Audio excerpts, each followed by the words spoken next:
The first thing Marcus noticed about the Colosseum was the noise. Not the roar, that came later, but the low, hungry hum beneath it like a beast breathing. 50,000 people waiting to be entertained. He had been a fisherman once. Nets, salt, the creak of a small boat. That life felt like it belonged to someone else now. The guards pushed him forward, shackles removed. A sword pressed into his hand as if that alone could turn him into a killer. Across the sand stood his opponent. Older, scarred, calm in a way. Marcus couldn't understand. The horn sounded. The crowd exploded. Marcus moved because he had to. His feet slipped in the sand, heart hammering so hard it hurt. The other man circled him, eyes sharp, testing. Steel rang against steel, too loud, too real.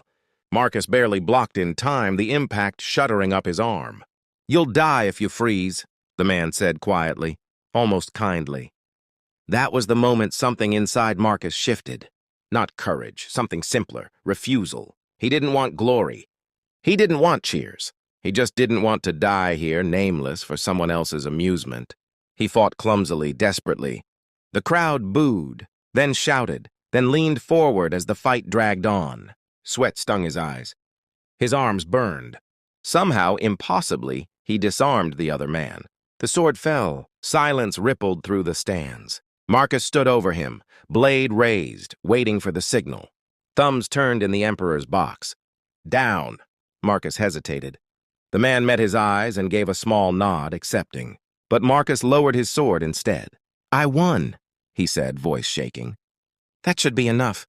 For a heartbeat, the world held its breath. Then, surprisingly, cheers rose. Not as loud as before, but real.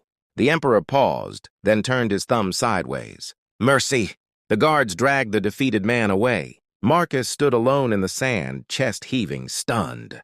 He had survived, not because he was the strongest, but because he chose something else. As he walked back through the gate, the noise faded. The beast slept again, and for the first time since being taken from the sea, Marcus felt like he might one day belong to himself again.